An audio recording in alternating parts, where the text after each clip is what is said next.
Okay guys, तो NA10 का fifth part. लेकिन उससे पहले मैंने यहाँ पे एक स्लाइड डेक बना दिया है स्टार्टिंग के टॉपिक से लास्ट के टॉपिक्स तक।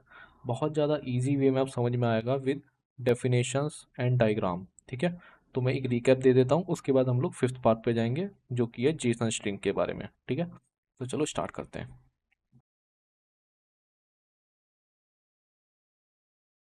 तो सबसे पहले हमने देखा था एनीटन का ऑटोमेशन, जिसमें बहुत सारी चीज़ें होती हैं, ब्रेन लेयर होती है, यहाँ पे डीबी होता है, एलएलएम के मॉडल्स यूज़ कर रहे हैं हम लोग, Google sheet, Slack, Salesforce और बहुत सारे टूल्स हम लोग यूज़ करते हैं, और एक ब्रेन लेयर होती है जिसको हम लोग एनीटन के थ्रू बना रहे हैं। ठीक है, तो दूसरे पे आता है हमारा कि इसको कैसे होस्ट कर सकते हैं, क्लाउड के थ्रू होस्ट कर सकते हैं, दूसरा सेल्फ होस्ट। तो हम लोग अभी के लिए सेल्फ होस्ट कर रहे हैं।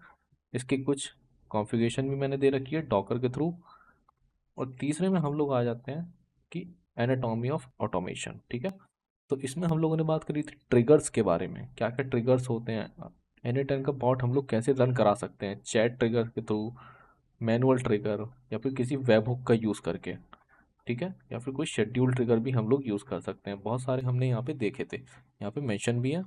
और डायग्राम से देख सकते हो, सबसे पहले एक इनपुट लेयर जा रही है, कुछ इनपुट डेटा, और बाहर आ रहा है हमारे पास कुछ आउटपुट डेटा।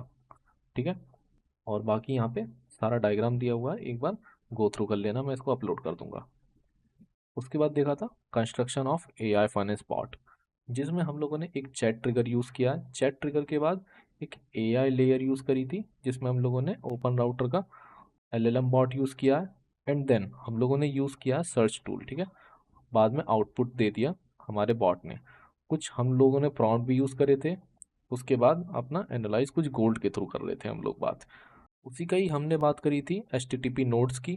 HTTP नोड क्या होता है बेसिकली, ये डेटा लेके आता है हमारे पास, एक URL होता है, इतना समझो कि एक डेटा लेके आता है और कुछ पैरामीटर हम लोग डालते हैं, और इसके कुछ मेथड्स होते हैं, गेट, पोस्ट, पुट, डिलीट।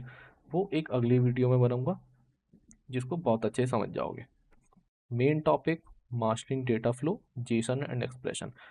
इसको हम लोग इसलिए देख रहे हैं क्योंकि हम लोग अभी एक फॉर्मेट का यूज़ कर रहे हैं, जेसन फॉर्मेट। जेसन फॉर्मेट होता क्या है, जेसन फॉर्मेट बेसिकली जो ये फॉर्मेट है ना, यहाँ पे दिख रहा है कुछ कर्ली ब्रैकेट्स में, और यहाँ पे रॉ डेटा मिल जाएगा। और इसको हम लोग जब मैप करते हैं, तो मैप करने के बाद एक एक्सप्रेशन आता है। एक्सप्रेशन में हम लोग एरे भी यूज़ कर सकते हैं, या फिर और भी कोई भी डेटा स्ट्रक्चर यूज़ कर सकते हैं। तो बेसिकली होना चाहिए वो एक जेसन फॉर्मेट, जो हम लोग यूज़ करेंगे आगे जाके। ठीक है, मैं एक लाइव उसमें दिखा दूंगा अपने बॉट में, कहाँ पे हम लोग जेसन फॉर्मेट यूज़ कर रहे हैं, कैसे डेटा आता है हमारे पास। तो अभी स्लाइड में ऐसे कुछ एग्जांपल दिए हुए हैं, और यहाँ पे एक टेस्ट फॉर्मेट दिया हुआ है, मैथ फॉर्मेट दिया हुआ है, डेट। ठीक है, अलग अलग फॉर्मेट यूज़ कर सकते हो। ओके गाइस, तो यहाँ पे हम लोग HTTP नोड की बात कर रहे थे, जिसमें हम लोग जेसन फॉर्मेट में एक डेटा ले रहे थे।